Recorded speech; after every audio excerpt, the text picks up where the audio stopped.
Hey, welcome to X31 Topic 3 Pundits. I'm your host, John C. Dvorak. I'm here with Andrew Eisner and Joe Engo to talk about 3D porn. Actually, about 3D in general, but 3D porn comes into the mix.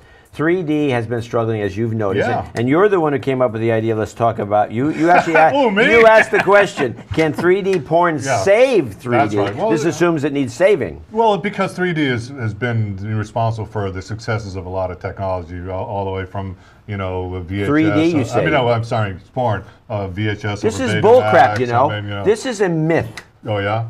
The success of VHS tapes, for example, is because you could tell why Betamax failed and why VHS didn't, because they could record a whole football game. And it wasn't naked girls, it was sports and time shifting. And the number of people, it wasn't porn. You mean I've been under the No, I hear this. I've written column after column because nobody can document this. Yes, some porn sites use some advanced technologies to put pop-ups up and do other things, and they're leading the way. But that's bullcrap. There was a big debate a couple of years ago about Blu-ray versus HD DVD, and they were saying the porn industry was going to finally settle that, and it didn't. There you go. Yeah.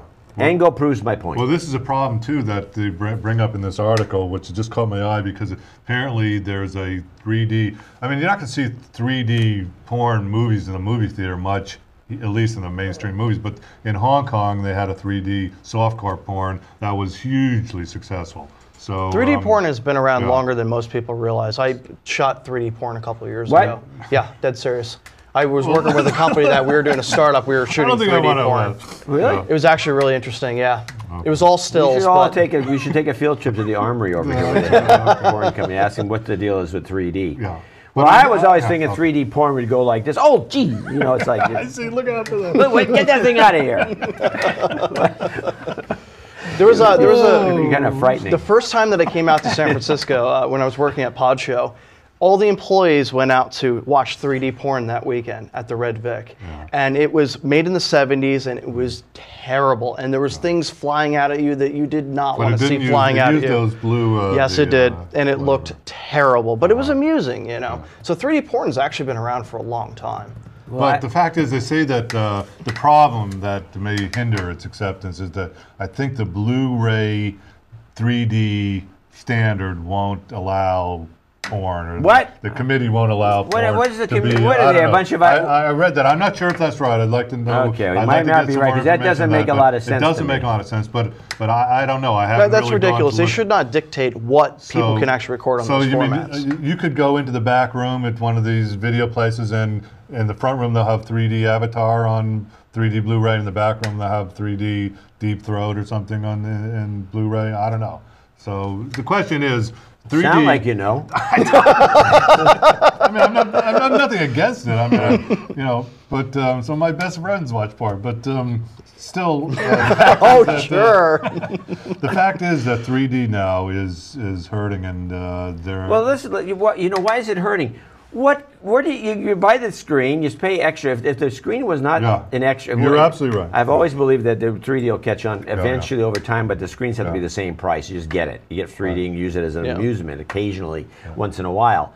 But if you actually go out of your way for 3D, where's the content? There's supposed to be 3D ESPN. Where? It's not on the Dish Network, or is it? I don't know. Do you have to get a special subscription? I've never seen it on the list of all the stuff that you can get.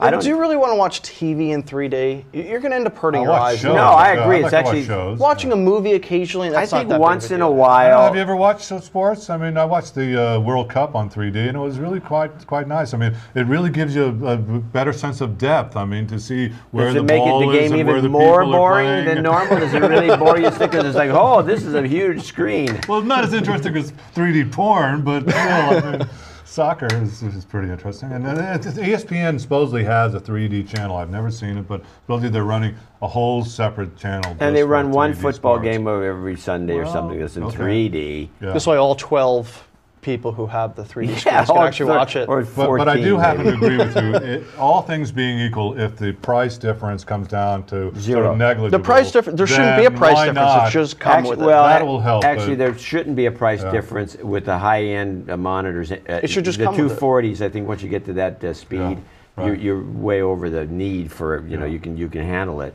And there shouldn't be an extra price for 3D. It should be just a high-end screen you get 3D. Yeah, but you're right. So right now, and the glasses are still an issue for people. What I would think that could save 3D TV is that, I don't know if you've ever seen the Fuji has one, and now I know the new Olympuses, you can take 3D pictures. Oh yeah, I know. But with the Olympus, you have to take a picture, and you take another picture. That's right. And then it creates a 3D image. But Fuji has a little 3D camera that takes 3D pictures, but also takes 3D movies, because it's got all these little pocket cameras take movies.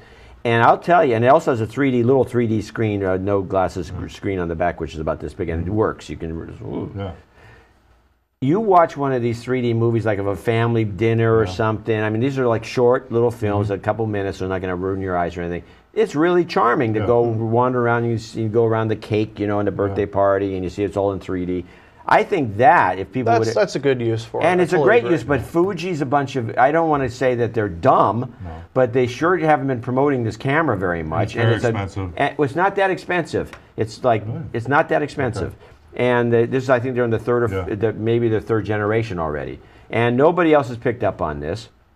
So nobody's promoting it, and the companies making the screens aren't promoting it because they don't even know. I don't even think they know the Fuji camera exists. And so I think they're all dropping the ball and then moaning and groaning. Yep. I agree. I agree. I think agreed. that'll Totally help. That'll help. These guys nodding. Come on. Have you seen the new Android phone that has 3D in it? No. What do you think about phones with 3D in it now? I forget who makes it. It might be Samsung, I think. But there's an Android phone that's 3D. Screen, yeah.